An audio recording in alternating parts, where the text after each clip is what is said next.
नमस्कार दोस्तों, स्वागत है आपका हमारे चैनल टेल्स बाय यशु पर। यहाँ पर आपको मिलेंगी रोचक और सस्पेंसफुल कहानियाँ। अगर आपको यहाँ पर हमारी कहानियाँ पसंद आती हैं तो कृपया करके आप हमारी वीडियोस को लाइक करें, इसको अपने दोस्तों को साथ शेयर करें और साथ के साथ अपना कमेंट करना ना भूलें। अगर आप इस चैनल पर नए हैं तो कृपया करके इसे सब्सक्राइब भी करें। आपका ज़्यादा समय न लेते हुए चलो आज की कहानी को शुरू करते हैं।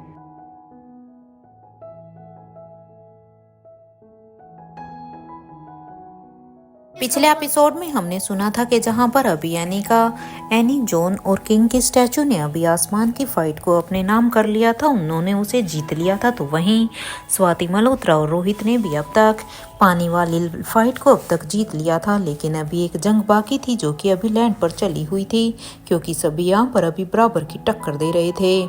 जब यहाँ पर धर्मराज मारवा ने ये फाइट अभी हारते हुए उन सबको देखा तो वो अब जल्दी से सौम्या को अब उसके ईयरपीस से कहते हैं कि तुम मुझे लेने के लिए आओ, और अब वो उसे वो लोकेशन भी बता देते हैं।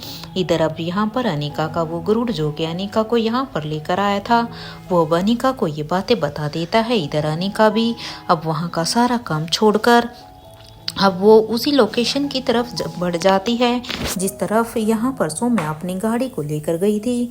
इसलिए अब अनिका भी जल्दी से इंस्पेक्टर अब्बास के भरोसे सब कुछ छोड़कर वहाँ पर खड़ी हुई एक गाड़ी में बैठ जाती है, और अब वो अपनी गाड़ी को उस लोकेशन की तरफ ले जाने लगती है जहाँ सौम्या गई थी। तो वहीं दूसरी तरफ अब तक एनी ने भी शीला की हालत इधर उसी की ही गाड़ी में खराब कर दी थी, क्योंकि एनी ने तो उस पूरी की पूरी गाड़ी का होल्ड अपने हाथ में ले लिया था। जहां एनी ने विलेज नंबर 1 में सक्सेस हासिल की थी, तो वहीं विलेज नंबर 2 में दमयंती देवी को अब भूमिका ने अरेस्ट कर लिया था, क्योंकि जॉन ने उसकी हर एक टेक्निक का जो मुंह तोड़ जवाब दिया था। उसके बाद भूमिका भी अब जॉन से सीधे सीधे हार गई थी, और जिसके बाद भूमिका ने उसे फिर से अरेस्ट किया। इधर विलेज नंबर 3 में अक्षय वर्मा की अनिका के हाथों मौत हो चुकी थी।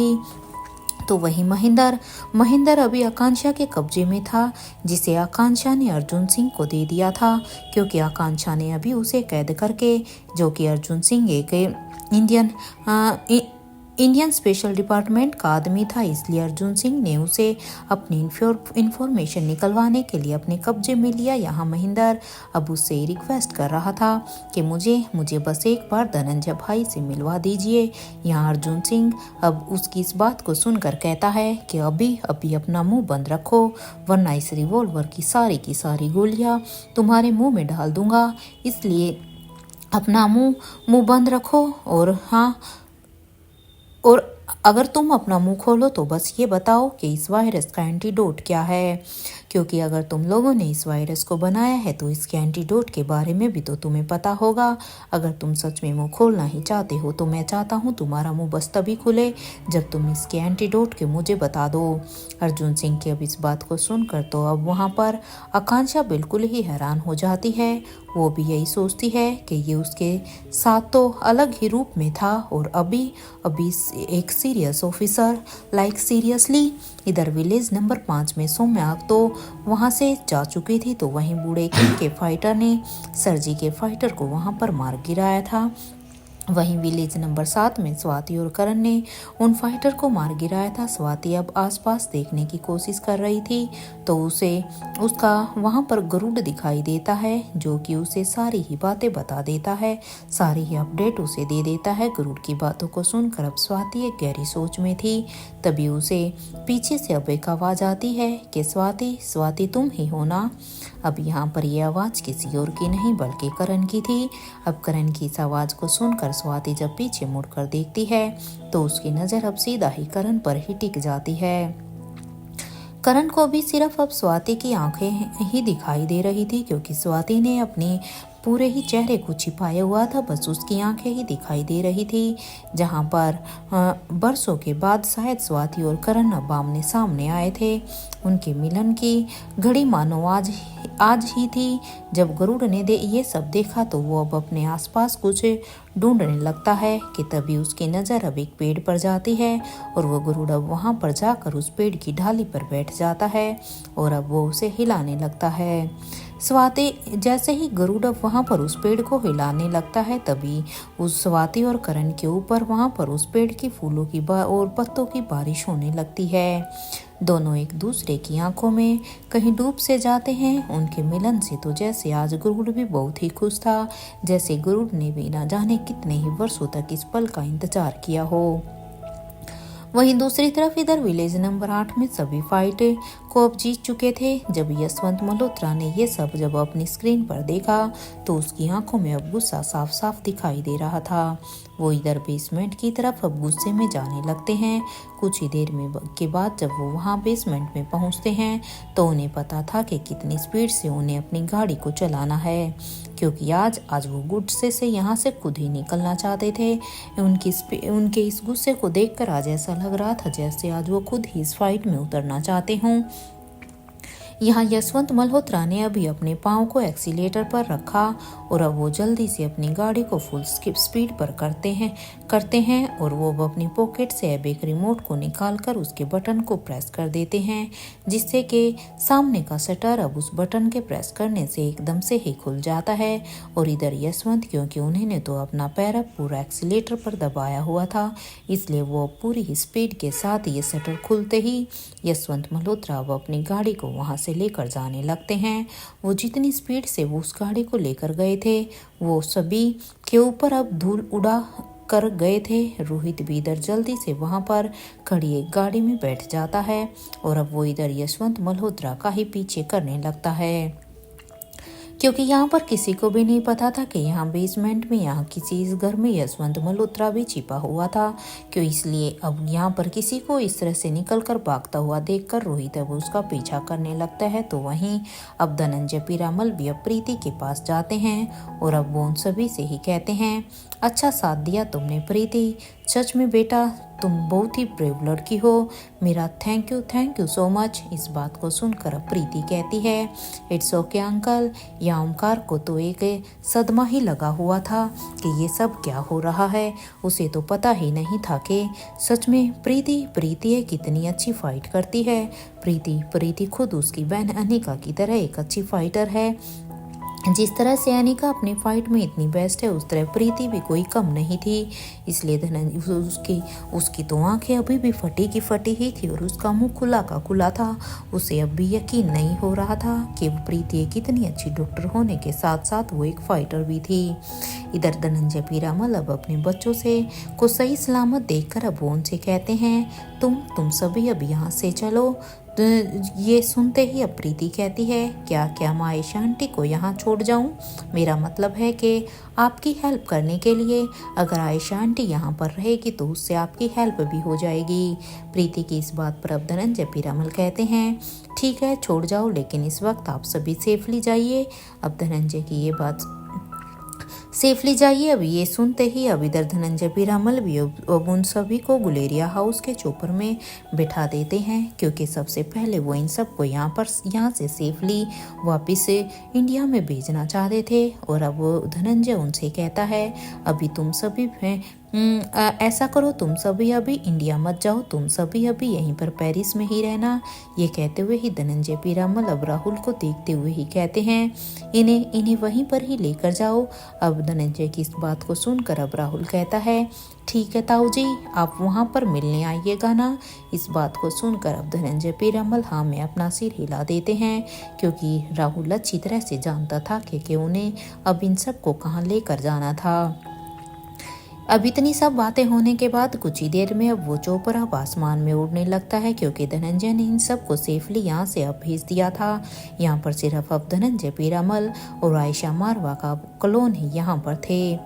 उस क्लोन को देखकर धनंजय पीरामल को अब आयशा की याद आने लगती है, क्योंकि इस क्लोन को देखकर सच में ऐसा लग रहा था जैसे साक्षात आयशा ही उसके सामने खड़ी हो।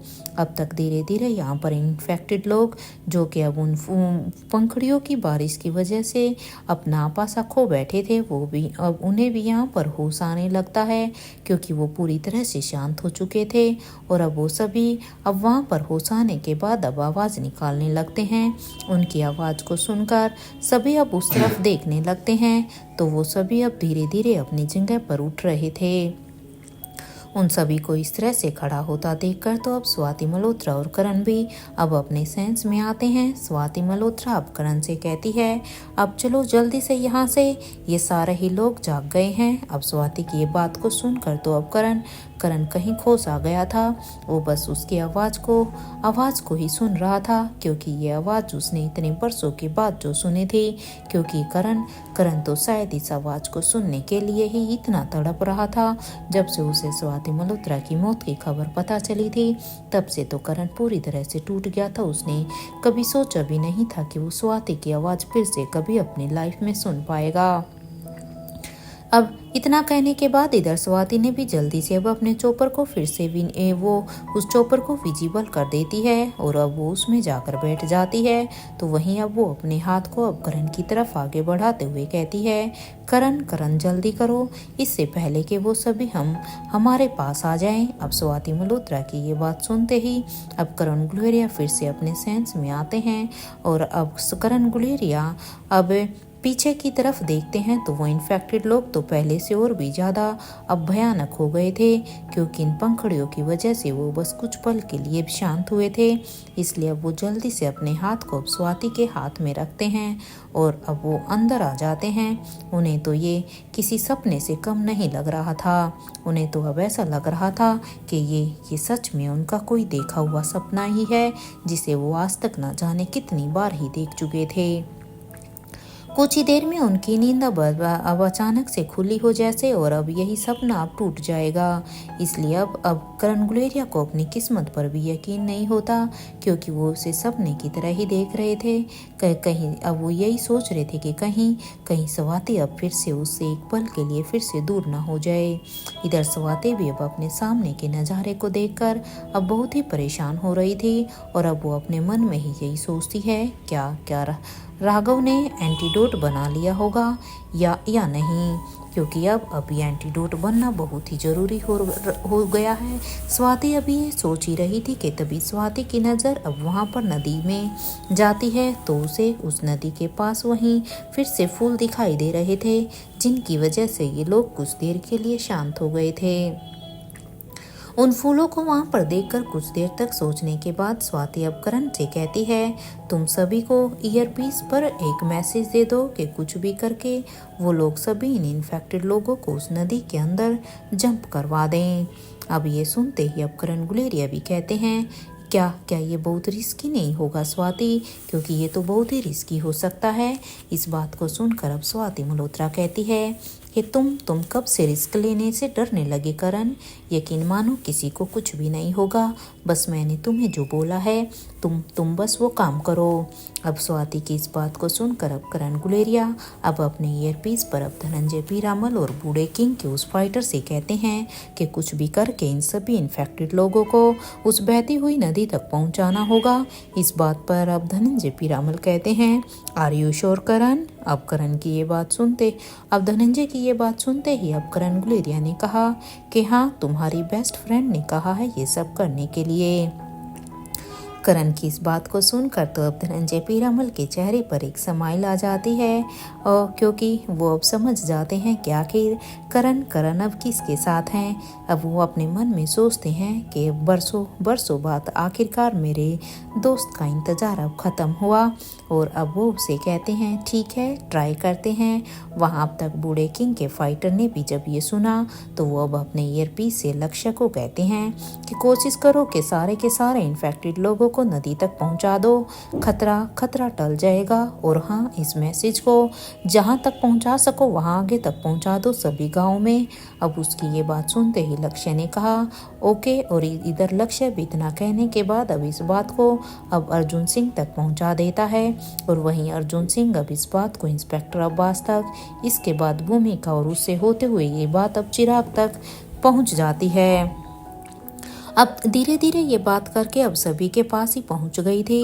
अब सभी का टारगेट अब बस एक साथ यही था कि वो सब इन्हीं सभी गाँव में से इन सभी इन्फेक्टेड लोगों को अब उस नदी तक कैसे पहुंचाएंगे।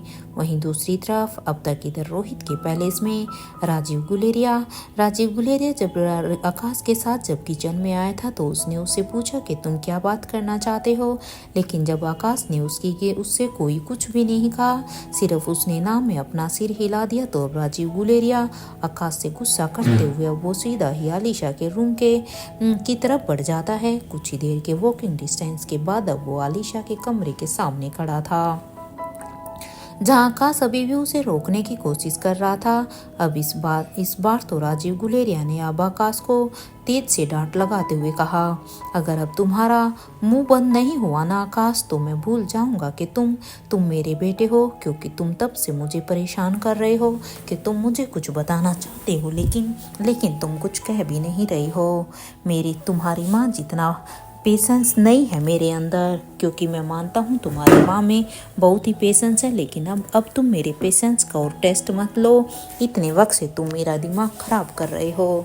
अरे मुझे आलिशा को बताना है, क्योंकि मैं जो उसे बताना चाहता हूँ वो बहुत ही इम्पोर्टेंट है। मुझे उसे बताना है कि इस वायरस का एंटीडोट बनाना पॉसिबल है, क्योंकि अभी मुझे जो आइडिया आया है मुझे वो उससे शेयर करना है। मुझे बस उसके लिए कुछ सामान चाहिए। ये कहते हुए ही राजीव अब आलिशा के रूम को अब नॉक करने लगता है।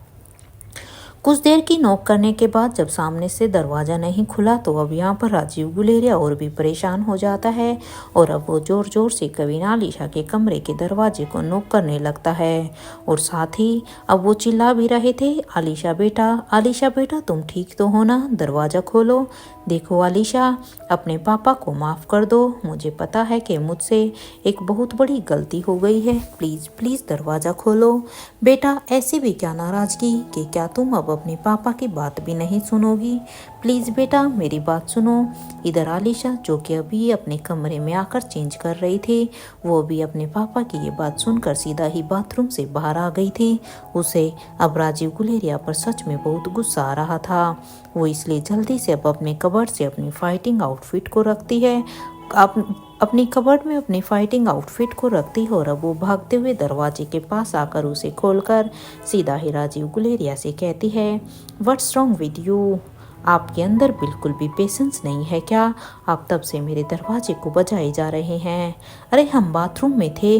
अब आलिशा की ये बात सुनते ही राजीव गुलेरिया अब अपनी नज़रों को नीचे झुका लेता है। तो वहीं राजीव गुलेरिया को इस तरह से आलिशा के सामने नजरें झुकाता हुआ देखकर इधर आकाश गुलेरिया की तो एकदम से ही हंसी निकल जाती है और अब वो धीरे धीरे से कहता है, थैंक गॉड कि मैं अपनी माँ पर गया हूँ और मेरे अंदर तो बहुत सारा पेशेंस है। अब आकाश की धीरे धीरे ये बात सुनते ही इधर राजीव गुलेरिया अब आकाश को अपनी तिरछी नज़रों से घूर घूर कर देखने लगता है। इधर आलिशा अब उनसे कहती है कि वैसे आप यहाँ पर क्यों आए हैं? इस बात पर अब राजीव गुलेरिया कहता है, मुझे बस यहाँ पर कुछ चीज़ों की ज़रूरत पड़ेगी। क्या तुम उसे मेरे लिए मंगवा सकती हो? अब राजीव की इस बात को सुनकर अब आलिशा उन्हें अंदर आने के लिए कहती है और अब वो फिर अब एक वाइट पेपर और एक पेन राजीव गुलेरिया की तरफ बढ़ा देती है और उसकी तरफ बढ़ाते हुए कहती है कि और उससे कहती है, क्या चाहिए आपको जो भी कुछ चाहिए आप इस पेपर पर लिख दीजिए, हम उसे मंगवा देंगे। आलिशा की इस बात पर अब आकाश गुलेरिया कहता है, ये कह रहे हैं कि उस वायरस का एंटीडोट बनाना पॉसिबल है। ये अब आकाश के मुंह से ये सुनते ही आलिशा अब आकाश से कहती है, क्या यहाँ पर लैब है आकाश? अब इस बात पर अब आकाश कहता है, मुझे इसके बारे में कोई भी आइडिया नहीं है इस बारे में। ये सुनते ही अब राजीव कहता है, इट्स ओके, किचन तो है ना, मैं किचन में ही काम चला लूँगा। अब ये कहते हुए ही राजीव उस पेपर पर सब कुछ लिख देता है जो उसे उस एंटीडोट को बनाने के लिए चाहिए था। ये पूरा लिखते हुए ही अब वो उस पेपर को अब आलिशा की तरफ बढ़ा देता है और अब वो उसे देते हुए कहता है, क्या इन सभी चीज़ों का अरेंजमेंट हो सकता है? उस पेपर को पूरी तरह से पढ़ने के बाद अब आलिशा कहती है, हाँ, ये सभी चीज़ें तो राजमहल में अवेलेबल है। आपको जो हर्ब्स चाहिए और कुछ चीज़ें यहाँ पर आपको मिल जाएंगी। जब आकाश ने उस लिस्ट को भी देखा तो अब उसने कहा, ये सारी ही चीज़ें यहाँ पर भी अवेलेबल हैं। देखो, ये जो फूल हैं वो गार्डन में ही मिल जाएंगे आपको, और ये वाला हर्ब्स तो टेरेस पर है। जब उनके बीच में ही ये सारी बातें हो जाती हैं तो राजीव अब उनसे कहता है, इसमें इसमें कुछ केमिकल भी है, वो यहाँ पर कहाँ से अवेलेबल होगा। अब राजीव की ये बात सुनते ही आकाश और आलिशा अब एक गहरी सोच में चले जाते हैं। यहाँ ये तीनों एक दूसरे से बातें ही कर रहे थे कि तभी उनके कानों में अब मयूर गुलेरिया की आवाज़ आती है। उस आवाज़ को सुनकर तो वो सभी अब नीचे की तरफ जाने लगते हैं। वहीं दूसरी तरफ इधर बूढ़े किंग के पैलेस में अलेक्जेंडर उनके ही रूम में था, और अब वो अपने आप से ही बातें कर रहा था कि बड़ी बड़ी तो सच में कितने बिजी हैं, मैं क्या करूं। ये कहते हुए ही अलेक्जेंडर अब किंग की बालकनी में आकर उदास होकर खड़ा हो जाता है, क्योंकि अलेक्जेंडर बड़ी ही उम्मीद के साथ यहाँ पर कि अपने बड़ी के साथ टाइम स्पेंड करने के लिए आया था। लेकिन यहाँ पर अपने बड़ी को इस तरह से बिजी देखकर अब वो काफ़ी उदास फील कर रहा था, इसलिए वो बाहर की तरफ ही देख रहा था कि तभी उसकी नज़र अब उस फ्लावर पर जाती है जिन्हें जिन्हें उसकी दादी माँ ने पसंद किया था। इसलिए वो अपने मन में यही सोचता है कि वो जब यहाँ से वापस जाएगा ना, तो अब वो अपनी दादी माँ के लिए उन्हीं फूलों को लेकर जरूर जाएगा, क्योंकि पिछली बार जब वो लोग यहाँ पर आए थे तो उसकी दादी माँ को ये फूल बहुत ही पसंद थे। जब वो वापस से इन्हें देगा तो उसकी दादी माँ बहुत ही खुश हो जाएंगी, और वो अपने बड़ी से कहेंगे कि वो उसे ये फूल उसकी दादी माँ के लिए दे दें। वहीं बूढ़े किंग लैब में अब उस वायरस का एंटीडोट बनाने में बिजी थे, तो वहीं इधर रोहित के पैलेस में अब तक वो तीनों भी नीचे आकर देखते हैं तो यहाँ पर मयूर अब दरवाजे को बंद करके वहाँ पर उसके ही पास खड़ा हुआ था। मयूर ने दरवाजे को इस तरह से पकड़ा हुआ था जैसे कोई दरवाजे को धक्का मार कर तोड़ देगा। अगर मयूर यहाँ से एक साइड हो गया तो वे सब लोग अंदर आ जाएंगे। मयूर को ऐसे देखकर अब आलिशा कहती है, क्या हुआ है मयूर, तुम ऐसे क्यों भाग रहे हो। इस बात पर अब मयूर कहता है, जल्दी जल्दी कुछ करना होगा, वो सभी तो पहले से और भी ज़्यादा डेंजर्स हो गए हैं। अब मयूर की ये बात सुनते ही आलिशा अब राजीव गुलेरिया की तरफ देखती है और अब वो उसे कहती है, क्या आप इसका स्टेप लिख सकते हैं। अब आलिशा की इस बात पर अब आकाश उसे कहता है, तुम करना क्या चाहती हो। अब ये सुनते ही अब आलिशा कहती है, मैं पेरिस के बेस्ट साइंटिस्ट को जानती हूँ, मैं उनसे रिक्वेस्ट करूँगी ये एंटीडोट बनाने के लिए, क्योंकि उन लोगों के पास बस अगर ये फॉर्मूला उन्हें मिल जाएगा तो शायद वो उसे जल्दी बना पाएँ। आलिशा की ये बात सुनते ही अब राजीव गुलेरिया भी सामने से एक पेपर उठाकर अब उसमें कुछ लिखने लगता है। तो वहीं इधर कविन आलिशा ने भी पेरिस के बेस्ट साइंटिस्ट को एक रिक्वेस्टिंग मैसेज भेज दिया था। तो सामने से अब उन्हें जवाब भी आ गया था कि रानी साहिबा, आप बस हमें वो फॉर्मूला भेज दीजिए, हम इस एंटीडोट को बनाने की कोशिश करेंगे। इधर अब तक राजीव गुलेरिया ने भी सारे के सारे स्टेप जो इस तरह से वो उस एंटीडोट को बनाने के बारे में सोच रहा था वो सब कुछ अब उस पेपर पर लिख दिया था। और उस पर लिखने के बाद वो आलिशा को वो देते हुए कहते हैं, ये लो। राजीव से अब उस पेपर को लेने के बाद इधर कविन आलिशा ने भी अब उसकी एक फ़ोटो को क्लिक किया और उसकी उस फोटो को क्लिक करने के बाद कविन आलिशा अब उस फोटो को अपने उन साइंटिस्ट के पास सेंड कर देती है। ऐसा करने के बाद अब आलिशा राजीव गुलेरिया से कहती है, थैंक यू सो मच। अगर सच में ये एंटीडोट बन गया तो सच में हम अपने राज्य को बचा पाएंगे।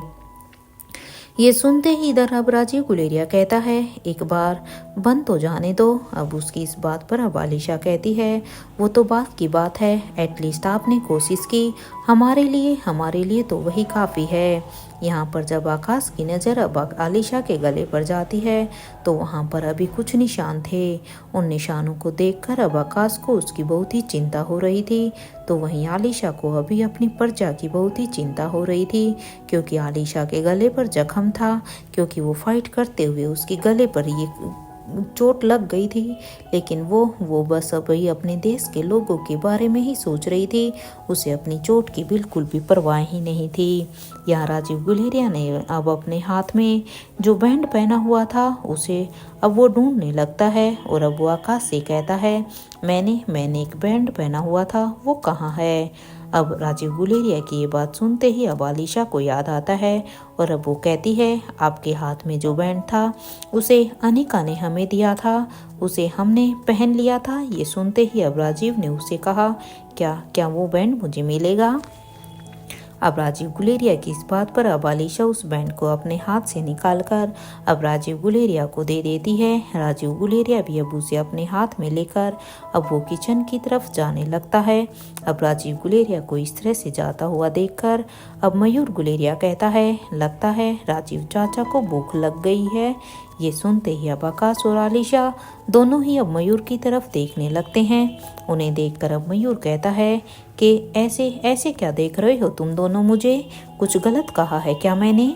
अब मयूर की इस बात पर अब उसकी इस बात पर मयूर को दोनों कुछ भी नहीं कहते हैं। इधर पेरिस के होटल के रूम में दो औरतें एक दूसरे से बातें कर रही थी। एक विंडो के पास खड़ी हुई थी तो एक उनके बीच में खड़ी थी। उनके पीछे खड़ी औरत कहती है, मैडम अच्छा हुआ कि आपने उन जिएंट ईगल को वक्त पर वहाँ पर भेज दिया था। कुछ वक्त के लिए तो वो शायद मुसीबत टल गई होगी। अब उसकी ये बात सुनते ही वो दूसरी औरत कहती है, उसके बाद क्या, इसके बाद तो वो सभी और भी ज़्यादा खतरनाक हो गए होंगे, क्योंकि उन ईगल के दोबारा भेजने से वो बस कुछ पल के लिए ही शांत हुए होंगे। ये सुनते ही अब उसकी साथी कहती है, मैडम अब राजलक्ष्मी कैसी है। उसकी इस बात पर अब वो औरत कहती है, वो सभी ठीक है, लेकिन उन्हें अकेले नहीं जाना चाहिए था। वो तो अच्छा हुआ कि आपको उनके ऊपर जो मुसीबत आने वाली थी वो आपको पता चल गया था, वरना अब तक तो राजलक्ष्मी और उसकी पूरी ही टीम अब तक इस वायरस के चपेट में आ जाती, क्योंकि राजलक्ष्मी को सच में उस समय राजमहल वहाँ उस पैलेस से अकेला नहीं जाना था। अब ये सुनते ही वो औरत कहती है, ऐसा कुछ नहीं हुआ है, तुम टेंशन मत लो, और वैसे भी उस गांव में डॉक्टर अमृता है। अब ये सुनते ही वो औरत जो कि उसके सामने खड़ी थी उसके चेहरे पर भी एक स्माइल आ जाती है। वहीं दूसरी तरफ इधर पेरिस की सड़कों पर अपनी गाड़ी को दौड़ा रहे यशवंत मल्होत्रा के दिमाग में अब कुछ चल रहा था कि तभी उसकी नज़र अब उसके पीछे की सीट पर जाती है तो अब वो हंसराज मारवा और पंकज मारवा की वहाँ पर आंखें खुल रही थी उन्हें, क्योंकि ये दोनों अभी यशवंत मल्होत्रा की गाड़ी में ही थे। उनकी आंखों को खुलता हुआ देखकर अब यशवंत मल्होत्रा अब गुस्से में ही उनसे कहते हैं, तुम दोनों सच में किसी भी काम के नहीं हो। एक इंसान और एक रोबोट में फर्क समझ में नहीं आता है बेवकूफ़ो। तुम सच में दोनों के दोनों बेवकूफ़ हो। दोनों के दोनों यहाँ पर क्या करने के लिए आए थे? क्या तुम यहाँ पर सिर्फ एक रोबोट को लेकर आए थे? यशवंत मल्होत्रा अब इनकी पर उनके ऊपर चिल्ला रहे थे कि तभी उनकी नज़र अब सामने मिरर पर जाती है और वो भी यही सोचते हैं कि ये कौन है जो मेरा पीछा कर रहा है, क्योंकि जैसे ही यशवंत ने अब अपनी गाड़ी के मिरर में देखा तो साइड मिरर में उसे अपने पीछे एक गाड़ी आती हुई नजर आती है। इसलिए उसे देखकर वो सोचता है कि आखिर ये मेरा पीछा कौन कर रहा है, किसकी मौत ने उसे यहाँ पर मेरे पास बुलाया है। इसके साथ भी मैं वही करूँगा जो मैंने एक समय आयशा मारवा के साथ किया था। ये कहते हुए ही यशवंत मल्होत्रा अब अपना जल्दी से फ़ोन निकालते हैं और अपना फ़ोन निकाल कर वो अब एक कॉल कर देते हैं। जैसे ही अब सामने से आवाज़ आती है, क्या हुआ है बॉस, कैसे याद किया, सब ठीक तो है ना। इस बात को सुनकर अब यशवंत मल्होत्रा कहते हैं, सुनो हमारे ठिकाने आओ, तुम्हारे लिए इनाम है, जितनी जल्दी हो सके तुम वहाँ पर पहुँच जाना, क्योंकि तुम्हारा इनाम तुम्हारे लिए इंतज़ार कर रहा है। मैं और धर्मराज भी वहीं पर ही पहुँचते हैं, इसलिए देखते हैं तुम पहले पहुँचते हो या हम पहले पहुँचते हैं, लेकिन हाँ जितना जल्दी हो सके वहाँ पर जल्दी आना।